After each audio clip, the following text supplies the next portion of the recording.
KSRTCയിൽ സ്ത്രീകൾക്ക് സൗജന്യ യാത്രയെന്ന UDFന്റെ ഇന്ദിരാ ഗ്യാരണ്ടി പ്രഖ്യാപനത്തിനെതിരെ സ്വകാര്യ ബസ് ഉടമകൾ. തീരുമാനത്തിലൂടെ സ്വകാര്യ ബസ് മേഖലയിലെ ജീവനക്കാർ വഴിയാധാരമാകുമെന്ന് all Kerala bus operators organisation സംസ്ഥാന ജനറൽ സെക്രട്ടറി T. ഗോപിനാഥൻ പറഞ്ഞു. രാഷ്ട്രീയ പാർട്ടികൾ അവരുടെ തെരഞ്ഞെടുപ്പ് വിജയത്തിന് വേണ്ടി അത്തരം വാഗ്ദാനങ്ങളൊക്കെ നൽകുമെങ്കിലും അത് നമ്മുടെ നാട്ടിലെ നിലവിൽ ബസ് വ്യവസായവുമായി ബന്ധപ്പെട്ട് പ്രവർത്തിക്കുന്നവരെ എത്തരത്തിൽ ബാധിക്കുമെന്നതിനെ കുറിച്ചുള്ള ഒരു ചർച്ച നടത്താതെ ഗവൺമെൻറ് ഏകപക്ഷീയമായി വനിതകൾക്ക് സൗജന്യം ഏർപ്പെടുത്താനുള്ള നടപടി നമ്മുടെ നാട്ടിലെ പൊതുഗതാഗത സംവിധാനം തകർന്ന് തരിപ്പണമാവാനുള്ള ഒരു സാഹചര്യത്തിലേക്കാണ് കാര്യങ്ങളെത്തുക.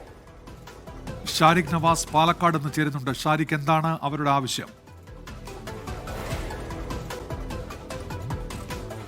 ഉന്മേഷ്, അതായത് ഇന്ദിരാ ഗ്യാരണ്ടിയിൽ UDF സർക്കാർ ആദ്യം നടപ്പാക്കാൻ പോകുന്ന ഒരു പദ്ധതിയാണ് KSRTCയിൽ സൗജന്യ യാത്ര വനിതകൾക്കായി ഏർപ്പെടുത്തിയിട്ടുള്ളത്. അപ്പോൾ ഈ വനിതകൾക്ക് സൗജന്യ യാത്ര നൽകുമ്പോൾ ഈ പൊതുഗതാഗത സംവിധാനം അപ്പാടെ തകരുമെന്നാണ് ഓൾ കേരള ബസ് ഓപ്പറേറ്റേഴ്സ് ഓർഗനൈസേഷൻ്റെ സംസ്ഥാന ഭാരവാഹികൾ പറയുന്നത്. അത്തരത്തിൽ ഈ സൗജന്യ യാത്ര നൽകിയാൽ സ്വകാര്യ ബസ് മേഖല പൂർണ്ണമായും നിർത്തലാക്കേണ്ട ഒരു അവസ്ഥയിലേക്ക്, അതായത് ഈ വ്യവസായം തകരുമെന്നാണ് ഭാരവാഹികൾ പറയുന്നത്. കാരണം കൂടുതലായിട്ട് ഇപ്പോൾ ഒരു ഭാര്യയും ഭർത്താവും യാത്ര ചെയ്യുകയാണെങ്കിൽ ഭാര്യ KSRTCയിലാണ് യാത്ര ചെയ്യുന്നതെങ്കിൽ ഭർത്താവും KSRTCയിൽ തന്നെയായിരിക്കും കയറുക. അപ്പോൾ ഭാര്യയ്ക്ക് സൗജന്യം കിട്ടും, ഭർത്താവും അതേ ബസ്സിൽ യാത്ര ചെയ്യും. അത്തരത്തിൽ പൂർണ്ണമായും ആളുകൾ KSRTCയെ ആശ്രയിക്കുന്ന തരത്തിലേക്ക് പോകും. അപ്പോൾ ഈ കാരണം കൊണ്ട് സ്വകാര്യ ബസ് മേഖല അപ്പാടെ തകരുന്ന ആ വ്യവസായം തന്നെ ഇല്ലാതാവുന്ന ഒരു അവസ്ഥയിലേക്ക് വരും. അപ്പോൾ സർക്കാർ ഏകപക്ഷീയമായാണ് ഈ ആലോചന അല്ലെങ്കിൽ ഈ തീരുമാനം എടുത്തിരിക്കുന്നത്.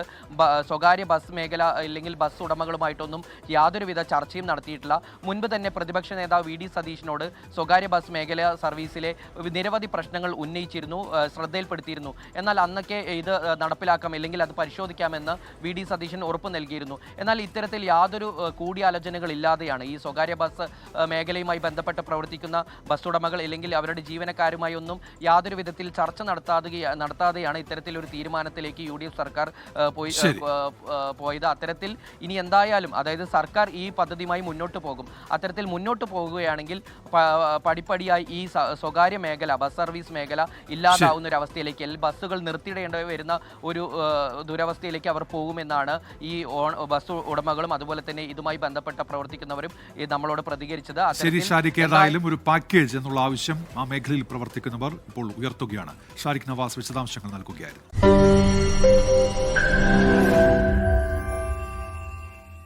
ലോകത്തെവിടെയായാലും ഏത് സമയത്തും 24 വാർത്തകളും ഓഗ്മെന്റഡ് റിയാലിറ്റി പാക്കേജുകളും എക്സ്പ്ലെയിനറുകളും വിശദമായി കാണാൻ ഞങ്ങളുടെ YouTube ചാനൽ നിങ്ങൾക്ക് സബ്സ്ക്രൈബ് ചെയ്യാം.